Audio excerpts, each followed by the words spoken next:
അപ്പോൾ ആ ടൈറ്റിൽ ഞാൻ മനസ്സിലായി മൈ സെക്കൻഡ് വൈഫ്. അതെ, hero India girl, hero Korean boy. Okay. Priya, എന്ത് പറ്റമ്മ? നിനക്ക് ലേറ്റായില്ലേ? അതെ അമ്മ, ലേറ്റായി എനിക്ക്. ശരി, ഓക്കെ അമ്മ. അച്ഛനോട് ശരി പ്രിയ. ശരി അച്ഛാ, അത് ശരി പ്രിയ, നീ പോയിട്ട് വാ. അങ്ങനെ അച്ഛൻ പറഞ്ഞു. സന്തോഷമായിട്ട് കൊറിയൻ അതെ ടീച്ചേഴ്സ് മെമ്പർ 47 അവർ ഇന്ത്യക്ക് വരാം. അതെ, ഇന്ത്യ പ്ലേസൊക്കെയാണ് അവർ ട്രിപ്പ്. ഇവിടെ കോൺസെപ്റ്റ് ഉണ്ട്. അങ്ങനെ ഹീറോയി ഇങ്ങനെ ഹാപ്പി ആയിട്ട് ടീച്ചേഴ്സ് മെമ്പർ ആഴം കാണാൻ ഹാപ്പി ആയിട്ട് പോയി. പിന്നെ ടീച്ചേഴ്സ് മെമ്പർ എല്ലാവരും അവിടെ ഉണ്ടായിരുന്നു.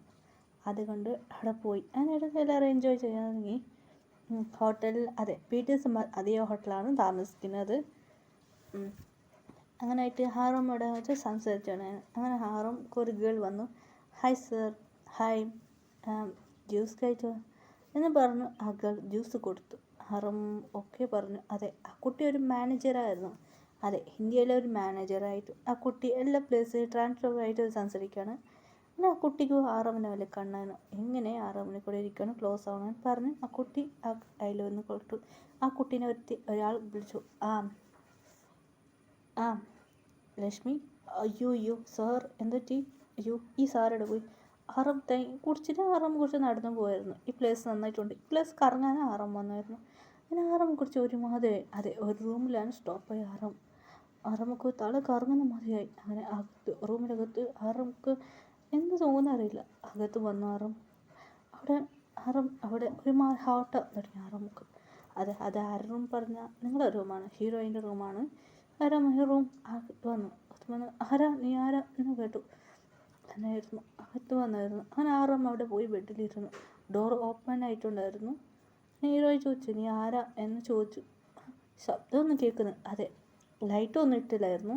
അങ്ങനെ സൗണ്ട് കേട്ടായിരുന്നു. ശരി, ഓക്കെ. അങ്ങനെ ആരുമില്ല. വെറുതെ തോന്നിയത് ലോക്ക് ഇട്ടു. സൗണ്ട് പ്രൂഫ് റൂമാണ്. ലോക്ക് ഇട്ട് ലൈറ്റ് ഓൺ ചെയ്തു. നോക്കുമ്പോൾ ബെഡിലുണ്ടായിരുന്നു. ഷോക്കായി പോയി.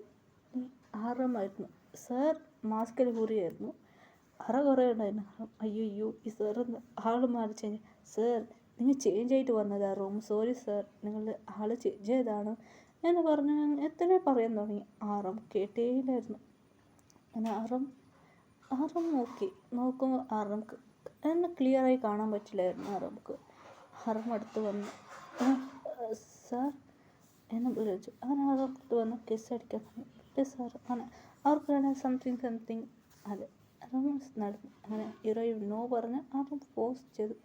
അവർ നൈറ്റ് സ്പെൻഡ് ചെയ്തു. അങ്ങനെ സാഡായി കരയാൻ തുടങ്ങി. അയ്യോ സാർ, എല്ലാം മുടിഞ്ഞു പോയില്ലേ സാർ എന്ന് സാഡായി കരയാൻ തുടങ്ങി.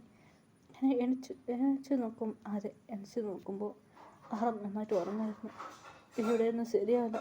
അങ്ങനെ കരഞ്ഞ് ഡ്രസ്സെല്ലാം പാക്ക് ചെയ്ത് അവിടുന്ന് പോയി കഴിഞ്ഞു. അതെ, ഒരു സാധനം അവിടെ താഴെ വീണായിരുന്നു. നോക്കിയില്ലായിരുന്നു. അങ്ങനെ താഴെ വീണായിരുന്നു. അങ്ങനെ പോയി അവിടുന്ന് ഹീറോയിൻ. അവിടെ സാഡായി പോയി. ഫ്രണ്ട് വിളിച്ചു. എന്താണ് ചെയ്തത്? ഫ്രണ്ട് പറഞ്ഞ ഫ്രണ്ടിൻ്റെ ബോയ് ഫ്രണ്ടിൽ കൂടെ അതെ, ഫ്രണ്ടിന് ബോയ് ഫ്രണ്ടിൽ കൂടെയാണ് വന്നത്. റെണ്ടിൽ പുറത്ത് കറങ്ങാൻ പോയിരുന്നു. അങ്ങനെ അവർ കറങ്ങാൻ പോയിരുന്നു. ഓൾറെഡി അവർക്ക് രണ്ടൊക്കെ എൻഗേജ്മെൻ്റ് ആയിരുന്നു. അതിനായിട്ട് അർജുൻ്റെ ഫിയാൻസിൻ്റെ കൂടെയാണ് വന്നത്. അങ്ങനെ 3 പേര് ട്രിപ്പ് വന്നായിരുന്നു. അങ്ങനെ അർജുൻ പറഞ്ഞു, എന്ത് പറ്റിടി? ഒന്നില്ല, നമുക്ക് ഇവിടുന്ന് പോവാം. എന്താടി മീഡു സാടി? അത് ഇല്ലടി അങ്ങനെ പറഞ്ഞു. അർജുനക്ക് ഷോക്കായി. ഇവള് സാധനം ശരിയില്ലല്ലോ. ശരി, ഓക്കെ എന്ന് അർജുൻ ഒന്ന് കണ്ടുകാതെ അവർ വീട്ടിലൊക്കെ പ്രിയക്ക് ഒരുപാട് സാഡായിരുന്നു. ഇപ്പം നമുക്ക് ആറ് നോക്കുമ്പോൾ ആരുമില്ല. ശരി, ഓക്കെ. ഇത് ആര് റൂമെന്ന് അറിയില്ലായിരുന്നു.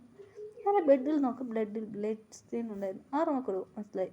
ശരി, ഓക്കെ, എന്തോ നടന്നു മനസ്സിലായി. അങ്ങനെ ഇവിടുന്ന് പോയി. അങ്ങനെ ഇവിടുന്ന് പോയി. അങ്ങനെയായിട്ട് കുറച്ച് ഡേയ്സ് കഴിഞ്ഞു. അങ്ങനെയായിട്ട് ഹീറോയ്ക്ക് കുറച്ച് മാറ്റം വരുന്ന പോലെ ഫീൽ ആവാൻ തുടങ്ങി. എനിക്കെന്താ വോമിറ്റ് ചെയ്യുന്നു? അങ്ങനെ വോമിറ്റ് ചെയ്യാൻ തുടങ്ങി. എനിക്ക് പീരിയഡ് വന്നിട്ടില്ല. അങ്ങനെ ഷോക്കായി. അങ്ങനെ ഹോസ്പിറ്റലിൽ പോയി ചെക്ക് ചെയ്ത് നോക്കുമ്പോൾ പ്രഗ്നൻറ്റ്. ഇത് കേട്ട് ഷോക്കായി പോയി. എന്താ പ്രഗ്നൻ്റാണോ? ഇവിടെ ഒന്നും ശരിയാവില്ല എന്ന് പറഞ്ഞു. അങ്ങനെ അർജുൻ കോൾ ചെയ്തു. അർജുനോട് നടന്ന കാര്യം പറഞ്ഞു. അർജുനക്ക് ഷോക്ക്. എന്ത് സംഭവിച്ചത് കാര്യം പറഞ്ഞു. എന്ത് സത്യമാണോ? അതെടാ, ഇവിടെ ഒന്നും ശരിയല്ല, പ്ലീസ് ഞാൻ പറഞ്ഞു. അർജുൻ പറഞ്ഞു, ബേബി അബോട്ട് ചെയ്ടാ. അങ്ങനെ അർജുൻ പറഞ്ഞു, എടാ എനിക്ക് എങ്ങനത്തെ മനസ്സ് വരുന്നില്ലടാ. ഞാൻ അർജുനോട് പറഞ്ഞു, ശരിടി എടാ അർജുൻ പറയാം, എനിക്കൊരു ജോബ് കിട്ടിയിട്ടുണ്ട്, നമ്മൾ ആ പ്ലേസൊക്കെ ഞാൻ പോവാണ്, നീയും കൂടെ വാ എന്ന് പറഞ്ഞു അർജുൻ. അതെ, അർജുൻ സീനിയറാണ്, ഫ്രണ്ട്സ് മാതിരിയാണ്. അതെ, കോഫി ഷോപ്പിൽ ഒക്കെ അർജുനക്ക് സ്വന്തം കോഫി ഷോപ്പുണ്ട്, അവിടെയാണ് ജോലി ചെയ്യുന്നത്, പഠിക്കുന്നതല്ല. അങ്ങനെ അർജുൻ പറഞ്ഞു, നമുക്ക് ഇവിടുന്ന് കോളേജ് കഴിഞ്ഞു, സ്കൂൾ കഴിഞ്ഞു അത്. അതെ, സ്കൂൾ കോളേജ് കഴിഞ്ഞു, ഇനി നമുക്ക് നീ അവിടെ സെക്കൻഡ് ഇയർ അവിടെ പഠി. അർജുൻ പറയാം, നീ ഇവിടെ ഫസ്റ്റ് ഇയർ പഠിച്ച. അതെ, ഹീറോയിൻ ഫസ്റ്റ് ഇയർ പഠിച്ചായിരുന്നു. അർജുൻ പറഞ്ഞു, നീ സെക്കൻഡ് ഇയർ അവിടെ പഠിച്ചോ എന്ന് പറഞ്ഞു. അർജുൻ പറഞ്ഞു, ഞാൻ എനിക്ക് സപ്പോർട്ട് ചെയ്യാം. അങ്ങനെ ഒരു അർജുൻ പറഞ്ഞ പോലെ, അമ്മ എനിക്ക് ഭാരത് കോളേജിൽ സീറ്റ് കിട്ടി, ഞാൻ അവിടെ പോയി പഠിക്കാം. അമ്മ സമ്മതിച്ചില്ലായിരുന്നു. അർജുൻ പറഞ്ഞ് സമാധാനമാക്കി. അങ്ങനെ അർജുൻ വിളിച്ചുകൊണ്ട് പോയി. അങ്ങനെ അർജുൻ പറഞ്ഞ മതി അവിടെ സമാധാനമാക്കി, അവിടെ പഠിക്കട്ടെ എന്ന് പറഞ്ഞു. അങ്ങനെ പോലെ അവിടേക്ക് കോളേജ് ചെയ്തു. അതെ, ഞാൻ ഈ കോളേജിൽ അവിടെ സ്വന്തം വീടുണ്ടായിരുന്നു. അർജുൻ ഗസ്റ്റ് ഹൗസ് ഉണ്ടായി, ആ വീട്ടിലാണ് എല്ലാവരും താമസിക്കുന്നത്. അർജുൻ പറയാം, അങ്ങനെ ക്യാരിങ് ചെയ്ത് അതെ, എനി ടൈം ഓൺലൈനാണ്, കോളേജ് പഠിക്കുകയാണ്. അങ്ങനെ സെക്കൻഡ് ഇയർ പഠിക്കുകയാണ്. അങ്ങനെ അർജുൻ എല്ലാം സപ്പോർട്ട് ചെയ്താണ്. അർജുൻ്റെ ഫിയാൻസി പറഞ്ഞ വേറെ ആരുമല്ല, റോസ് പറയാം, മച്ചി എനിക്കൊരു പ്രശ്നമൊന്നുമില്ലല്ലടി. ഇല്ലടി, എനിക്ക് കുറച്ച് ഒരു മാതിരിയാവാം.